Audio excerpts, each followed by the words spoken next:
Yo traje 350 diapositivas, ¿no? El título, yo no sé por qué se ha desaparecido, pero hay una desaparición del título, no sé qué pasa allá abajo, pero bueno, dejémoslo ahí. Es el 70 aniversario de las Naciones Unidas en cuanto a la Declaración Universal de Derechos Humanos, que ustedes saben que el 10 de diciembre se cumple ese 70 aniversario.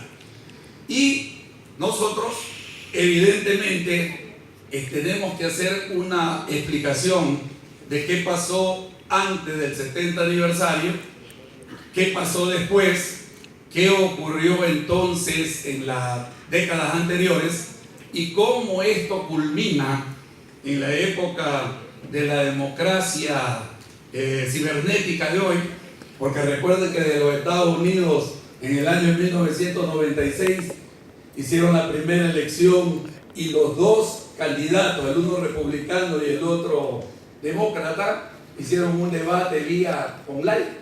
Entonces, en la era de nosotros, online cibernética, también hay que decir algo para los cibernautas de este milenio, ¿no?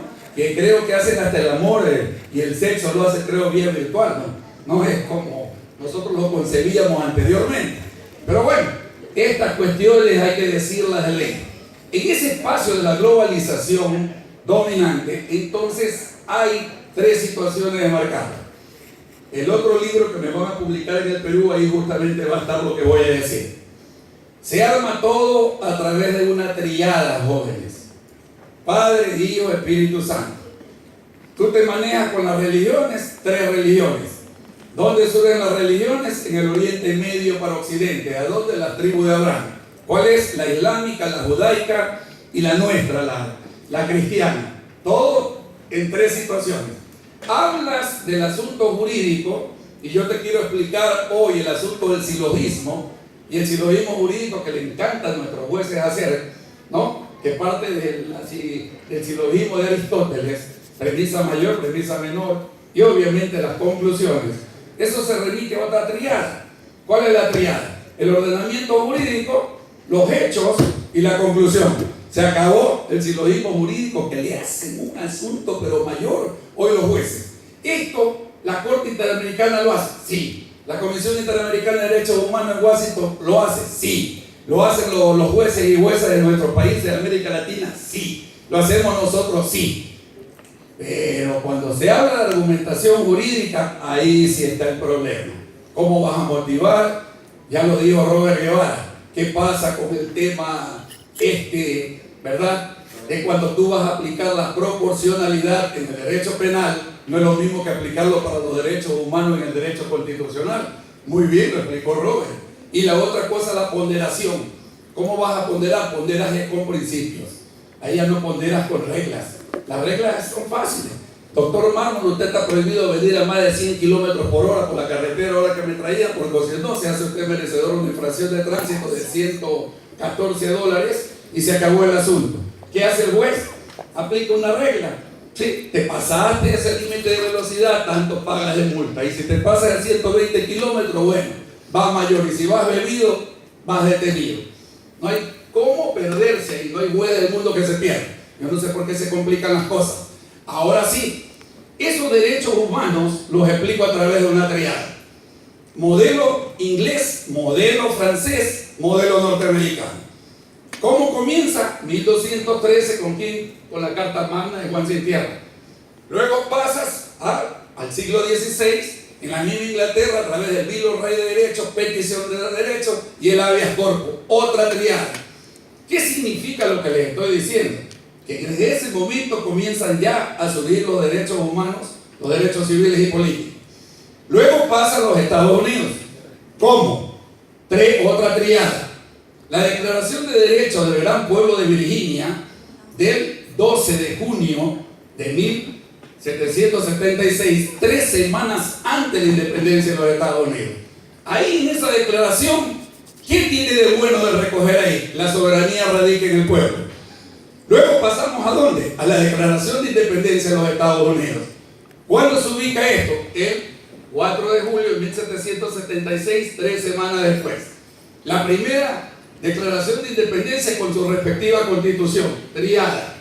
¿Sí o no? Declaración de derechos, ¿verdad? A través del pueblo de Virginia, la Declaración de Independencia y la primera constitución moderna, de la época moderna y de los Estados Unidos, donde hay una ruptura. Se pasa de la monarquía constitucional ¿a qué? Al gobierno republicano. Ellos declaran el gobierno republicano y decretan que van a elegir presidente de la república, una forma de un paradigma moderno, de una democracia moderna para la época que se vivía. ¿Dónde se pasa de ahí? Se pasa a la Revolución Francesa. Ahí se cumple la triada. ¿De qué? De la construcción de los derechos humanos de primera generación, que se los conoce así para dar clases, es decir, los derechos civiles y políticos. ¿A través de qué? Una triada. ¿Cuál es la triada? Libertad, igualdad, solidaridad. ¿Hay una ruptura ahí? Claro que hay una ruptura. El Estado monárquico, ¿verdad?, absoluto, ¿pasa a qué? A un Estado de carácter republicano. Se divide ese Estado, que era dual, Estado-Iglesia, a un Estado de carácter laico. Se separa el Estado de la Iglesia.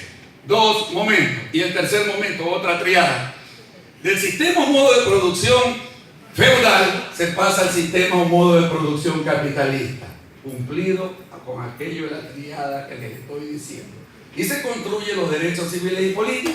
Nos vamos al siglo XIX. Estamos cortando todo día. Déjame eso de Sartori, que acabó de fallecer, y déjame eso, ¿verdad?, bien claro, que ya lo voy a topar. ¿Qué ocurre? ¿Sí? Siglo XIX, siglo XIX. Se construyen los segundos derechos, los derechos económicos, sociales y culturales. ¿Cómo? 1847, redacción, ¿verdad?, del Manifiesto Comunista por Carlos Marx y Federico Engels, donde se dice: trabajadores y proletarios y obreros del mundo unidos. Hay otra ruptura. ¿Cuál es la ruptura que se presenta ahí? ¿Verdad? Los sistemas o modos de producción en manos de los capitalistas versus los que producen el trabajo, producto del trabajo, la mercancía. ¿Quiénes son los trabajadores?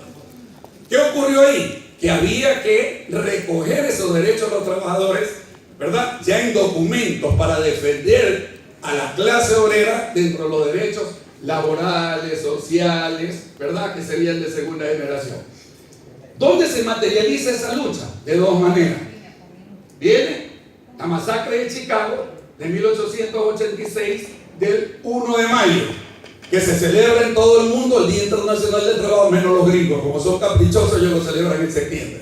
Porque como ellos cometieron la masacre, no quieren que el mundo... Porque ellos son los campeones, ¿verdad?, en la libertad de derechos.